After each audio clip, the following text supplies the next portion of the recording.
ಕನ್ನಡದ ಕುಲಕೋಟಿಗೆ ನಮಸ್ಕಾರ. ಒಂದೇ ದೇಶ ಒಂದೇ ಭಾಷೆ ಬಹುದೊಡ್ಡ ಹುನ್ನಾರ ಭಾರತದಲ್ಲಿ ನಡೀತಾ ಇದೆ. ಕೇಂದ್ರದ ಗೃಹ ಸಚಿವರಾಗಿರುವಂಥ ಅಮಿತ್ ಶಾ ಅವರ ಹೇಳಿಕೆಯನ್ನು ಇಡೀ ರಾಷ್ಟ್ರ ವ್ಯಾಪ್ತಿಯಲ್ಲಿ ನಾವು ಖಂಡಿಸಬೇಕಾಗಿದೆ. ಭಾರತ ಭಾಷೆ ರಾಜ್ಯಗಳ ಒಕ್ಕೂಟದ ರಾಷ್ಟ್ರ.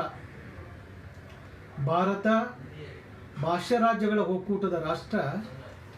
ಭಾರತದ ಒಕ್ಕೂಟದಲ್ಲಿ ನಾನಾ ಭಾಷೆ ಮಾತಾಡುವಂಥ, ನಾನಾ ಸಂಸ್ಕೃತಿ, ನಾನಾ ಆಚಾರ ವಿಚಾರಗಳು ಎಲ್ಲವನ್ನು ಒಳಗೊಂಡಂಥ ಭವ್ಯ ಭಾರತ ಒಂದು ಒಕ್ಕೂಟದ ವ್ಯವಸ್ಥೆಯಲ್ಲಿ ನಾವಿದ್ದೀವಿ. ಇಲ್ಲಿ ಅನೇಕ ಭಾಷೆಗಳಿದ್ದಾವೆ, ಅನೇಕ ಸಂಸ್ಕೃತಿ ಇದೆ, ಅನೇಕ ಆಚಾರ ವಿಚಾರಗಳು ನಾವು ನೋಡ್ಕೊಂಡು ಬಂದಿದ್ದೀವಿ. ಅದನ್ನೇ ಭಾರತ ಅಂತ ಕರಿತೀವಿ.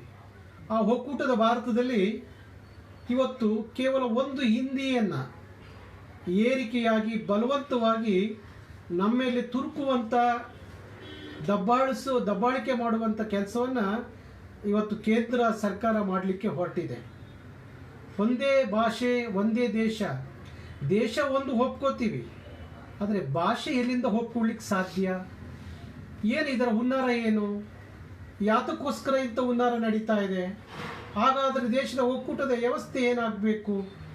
ದೇಶವನ್ನು ಛಿದ್ರಗೊಳಿಸುವಂಥ ಕೃತ್ಯ ಇದಾಗಿದೆ ಅನ್ನೋ ಅನುಮಾನಗಳು ನಮ್ಮನ್ನು ಕಾಡ್ತಾ ಇದೆ.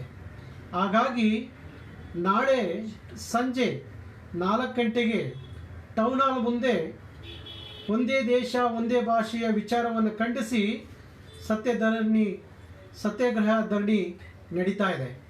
ಹಾಗಾಗಿ ತಾವೆಲ್ಲ ಕನ್ನಡದ ಮನಸ್ಸುಗಳು, ಕನ್ನಡದ ಅಭಿಮಾನಿಗಳು, ಕನ್ನಡದ ಕಳಕಳಿ ಇರುವಂಥವರು ತಾವೆಲ್ಲ ಭಾಗಿಯಾಗಬೇಕಾಗತ್ತೆ. ಯಾಕೆಂದರೆ ಇದನ್ನು ನಾವು ಗಟ್ಟಿಯಾಗಿ ಖಂಡಿಸಲಿಲ್ಲ ಅಂದರೆ ಈ ಹುನ್ನಾರ ಮುಂದುವರ್ಕೊಂಡೇ ಹೋಗುತ್ತೆ. ಈ ಒಕ್ಕೂಟದ ವ್ಯವಸ್ಥೆಗೆ ಭಾರಿ ಸಂಚನ ತರುವಂಥ ಪ್ರಯತ್ನಗಳನ್ನ ಮಾಡ್ತಲೇ ಹೋಗ್ತಾರೆ. ಅದಕ್ಕೋಸ್ಕರ ಇದನ್ನು ಸಹಿಸ್ಕೋಬಾರ್ದು. ಬನ್ನಿ, ಪ್ರತಿಭಟಿಸೋಣ. ನಮ್ಮ ಹಕ್ಕು, ನಮ್ಮ ಭಾಷೆ, ನಮ್ಮ ನೆಲದಲ್ಲಿ ಸಾರ್ವಭೌಮತೆಯನ್ನು ಪಡ್ಕೋಬೇಕು ಹೊರತು, ನಮ್ಮ ಭಾಷೆ ನಮ್ಮ ನೆಲದ ಆಡಳಿತಾತ್ಮಕವಾದ ಭಾಷೆ ಆಗಬೇಕು ಹೊರತು, ಇಲ್ಲಿಯ ಜನರ ಮನರ ಭಾಷೆ ಆಗಬೇಕು ಹೊರತು ಬೇರೆ ಹಿಂದಿ ಅಲ್ಲ.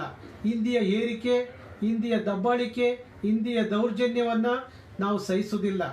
ಕರ್ನಾಟಕದಲ್ಲಿರುವ ಎಲ್ಲ ಕೇಂದ್ರ ಸರ್ಕಾರಗಳಲ್ಲೂ ಸಹ ಇನ್ನು ಮೇಲೆ ಕಡ್ಡಾಯವಾಗಿ ಕನ್ನಡವೇ ಆಡಳಿತ ಭಾಷೆ ಆಗಬೇಕು. ಕನ್ನಡವೇ ಕಡ್ಡಾಯವಾಗಿ ಆಡಳಿತ ಭಾಷೆ ಆಗಬೇಕು. ಕೇಂದ್ರ ಮತ್ತು ರಾಜ್ಯದ ಸಂಪರ್ಕ ಭಾಷೆ ಕನ್ನಡ ಆಗಬೇಕು. ಇದನ್ನೆಲ್ಲವನ್ನು ನಾವು ಈ ಮೂರ್ಖರಿಗೆ ತಿಳಿಸಬೇಕಾಗಿದೆ. ಹಿಂದಿಯನ್ನು ಸಹಿಸಿಕೊಂಡು ನಾವೇನಾದರೂ ಇವತ್ತು ಕೂತ್ಕೊಂಡ್ರೆ ನಾಳೆ ಹಿಂದಿಯ ದಬ್ಬಾಳಿಕೆ ಯಾವ ಮಟ್ಟಕ್ಕೆ ಇರುತ್ತೆ ಅಂದರೆ, ಇಡೀ ದೇಶದಲ್ಲಿ ಹಿಂದಿ ಮಾತಾಡಿದ್ರಷ್ಟೇ ಬದುಕೋಕ್ಕಾಗೋದು. ಹಿಂದಿ ಮಾತಾಡಲಿಲ್ಲ ಅಂದರೆ ಬದುಕಕ್ಕೆ ಸಾಧ್ಯ ಇಲ್ಲ.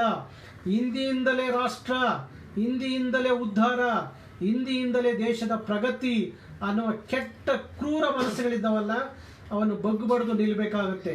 ಅದಕ್ಕೋಸ್ಕರ ನಾಡಿನ ಪ್ರತಿಭಟನೆಯಲ್ಲಿ ಎಲ್ಲ ಕನ್ನಡದ ಮನಸ್ಸುಗಳು, ಎಲ್ಲ ಕನ್ನಡಿಗರು ಭಾಗಿಯಾಗಬೇಕು. ಆ ಪ್ರತಿಭಟನೆಯಲ್ಲಿ ಪಾಲ್ಗೊಂಡು ನಾವು ಇದನ್ನು ಗಟ್ಟಿಯಾಗಿ ಖಂಡಿಸುವಂಥ ಕೆಲಸವನ್ನು ಮಾಡಬೇಕಾಗತ್ತೆ.